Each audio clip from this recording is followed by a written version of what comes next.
안녕하십니까. 고정근의 속속 경제 고정근입니다. 오늘 아주 매우 중대한 결정이 있었습니다. 국민의힘 제1야당 국민의힘의 당대표에 이준석 대표가 선임이 되었습니다. 대한민국 그 헌정사상 제1야당 대표의 30대 대표가 선정이 된 것은 처음입니다. 과거에 이제 김영삼 전 대통령의 그 40대 기술론이 있었습니다만은 일단 제1야당 대표의 30대 대표가 선임된 것은 처음이라고 합니다. 그만큼 그 세대 교체에 대한 열망이 강했다고 볼 수 있습니다. 그동안에 문재인 정부 4년 동안을 거치면서 20, 30, 40, 즉 그 청년층을 중심으로 해서 기성세대에 대한 불만이 비등했다고 볼 수 있습니다.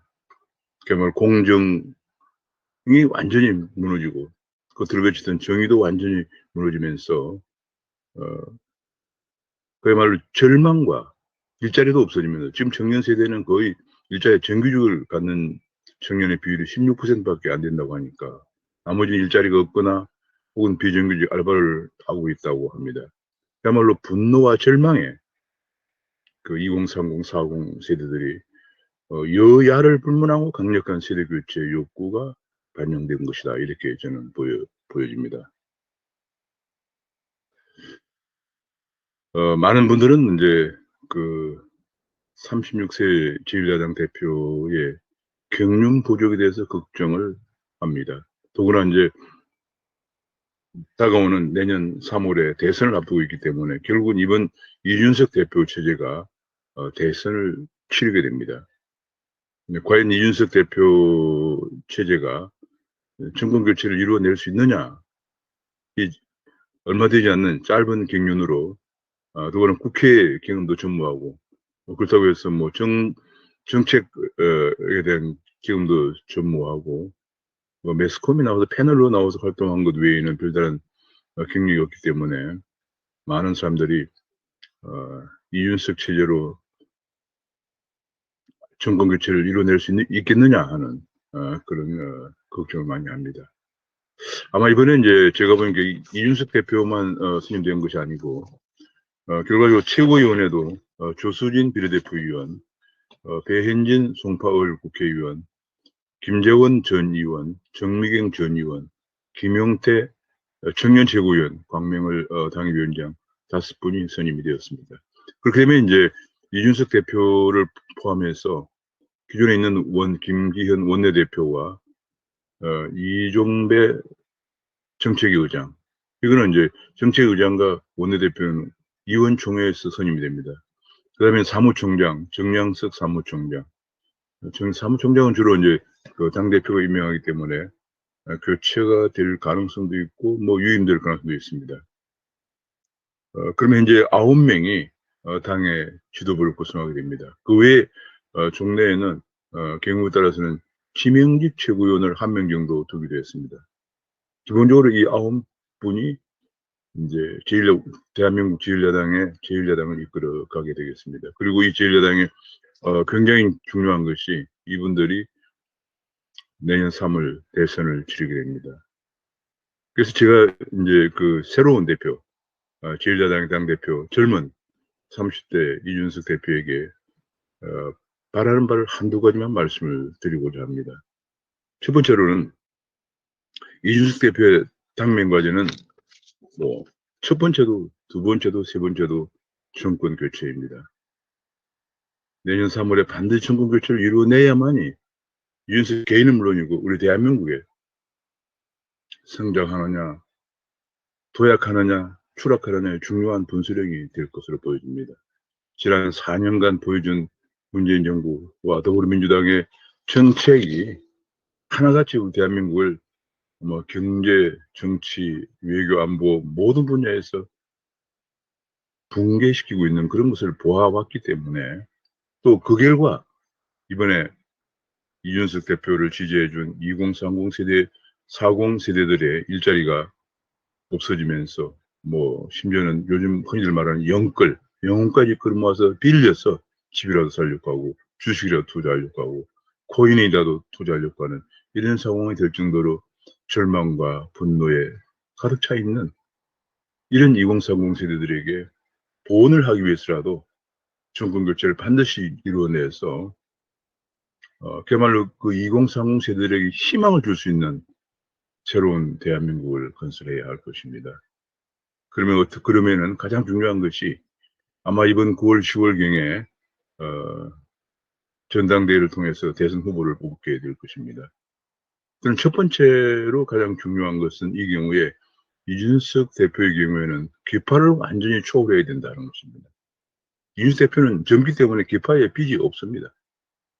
뭐 국회의원도 한 번도 된 적이 없기 때문에 기파의 빚이 그만큼 상대적으로 적다고 볼 수가 있고 그것 때문에 오히려 쇄신이 가능합니다.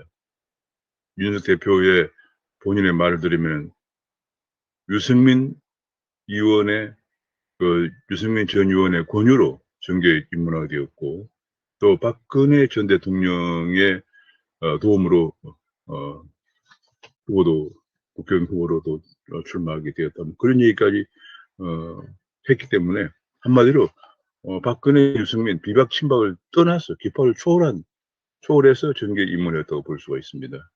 그렇기 때문에 기파를 초월해서 이번 다가오는 9, 10월에 있을 것으로 예상되는 전당대회에서는 오직 내년 3월에 정권 교체를 해야 한다는 그 일념 하나만 가지고 어느 분이 대선 후보로 적합할 것인가 하는 것만 염두에 두고 전당대회를 치러야 할 것입니다. 여기에 어떤 사심이 개입되면 안 됩니다. 이준석 후보는 정기 때문에 사심을 개입할 이유도 없고 개입해서도 안 됩니다. 또 휘둘려서도 안 됩니다. 냉철하게 객관적으로 공정하게 이번 구쇼리에서 대선 후보 선정 과정에서 대선 후보를 선정해서 누가 정권 교체를 할 수 있겠는가 오직 그것만 염두에 두면 됩니다. 그러기 위해서 우선 먼저 범우파가 대동단계를 해야 됩니다. 지금 우파는 쪼개져 있죠. 물론 이제 중도 외연 확장이라고 하면서 중도 쪽으로 갔지만은 그런 부분도 플러스 되는 부분도 있지만은 우파가 또 쪼개지고서는 또 안 됩니다. 지난 서너 번의 총선, 대선, 지방선거에서 다 패배해온 가장 큰 이유가 우파가 분열되기 때문에 그렇습니다. 예를 들어서 우리가 TK 지역이 지금 엄청나게 분열되어 있죠. 탄핵을 지지하는 사람, 탄핵을 반대하는 사람도 분열되어 있습니다. 어떻게 보면 호남 지역은 호남 지역도 우리가 많이 포용해야 됩니다만은 역시 그 우파의 아성이라고 할 수 있는 TK 지역이 이렇게 분열되고는 대선 승리를 기약하기가 쉽지 않은 상황입니다.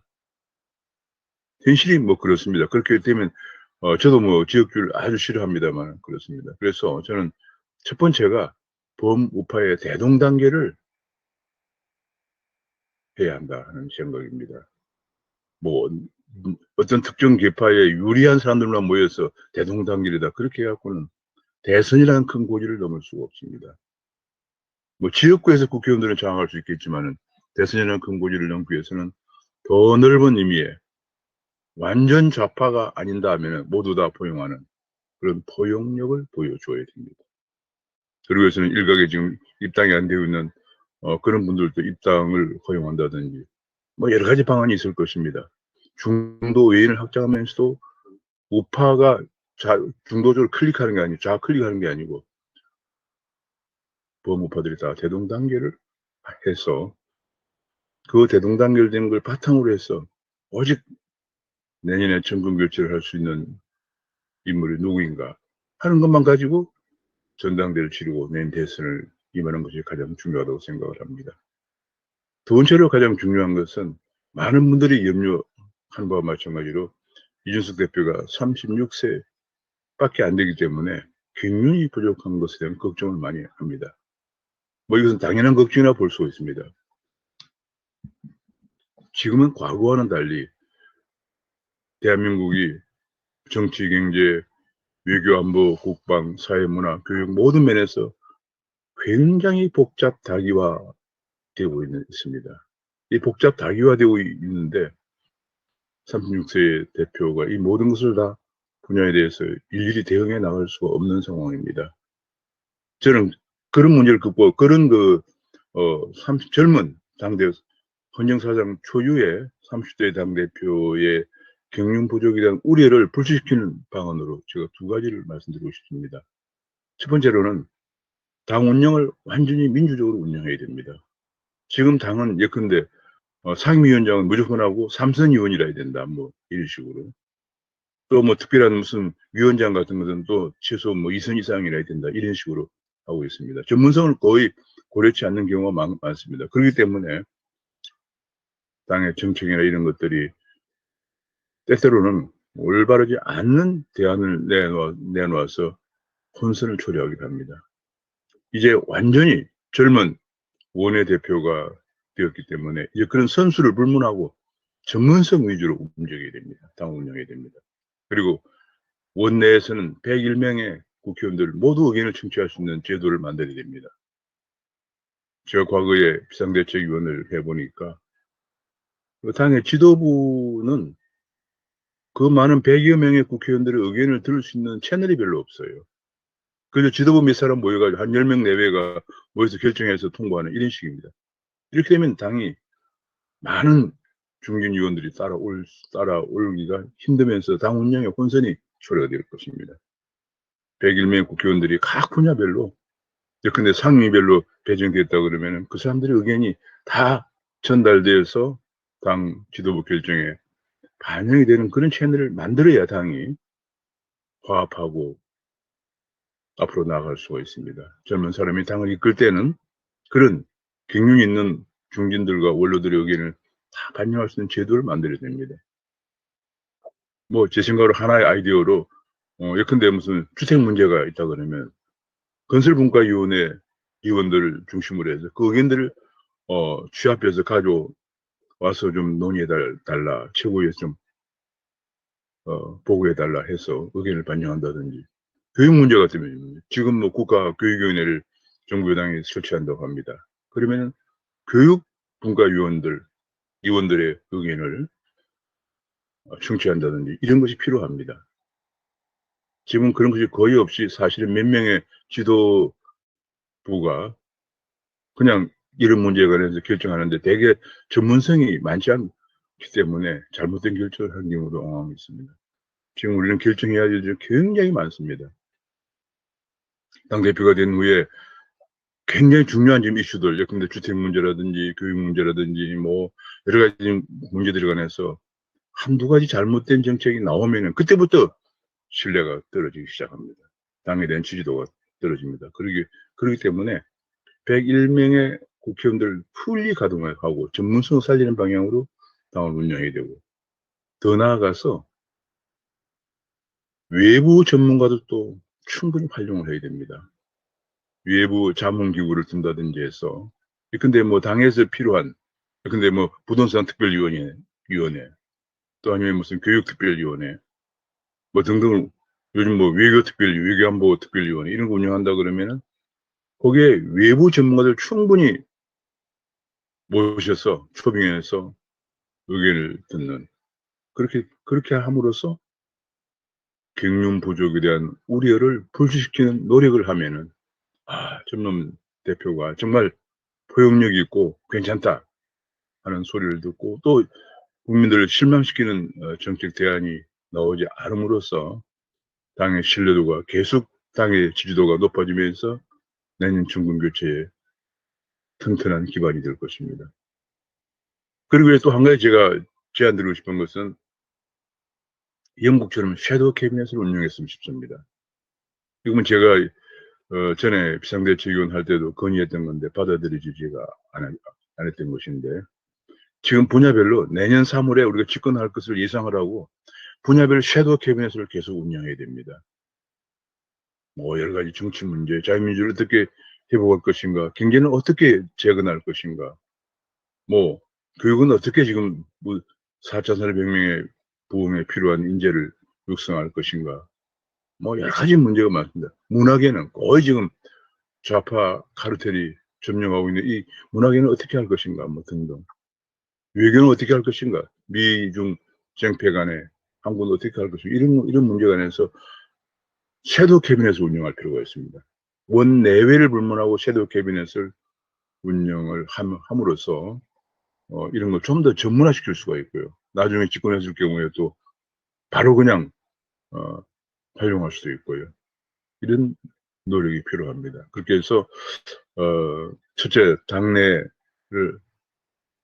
경륜 부족에 대한 우려를 불식시키고 또 잘못된 정책을 내놓으면서 당의 신뢰도가 떨어지지 않도록 하기 위해서는 첫째, 당내를 민주적으로 운영하는 방법. 두 번째는 섀도우 캐비넷을 운영하는 방법을 제가 건의드리고 싶습니다.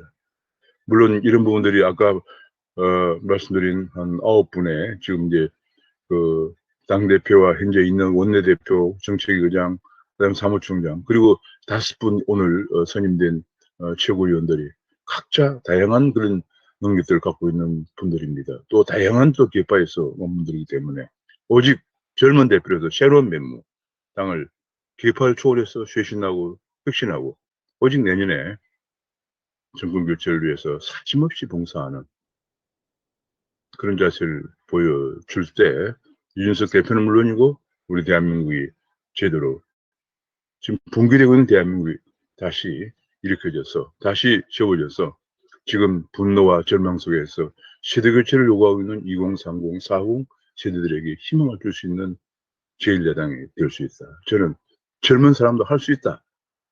이런 식으로 하면은 젊은 사람은 오히려 더 기성세대처럼 계파에 구속되지 않고 새로운 마인드로 할 수 있다. 이런 말씀을 드리고 싶습니다.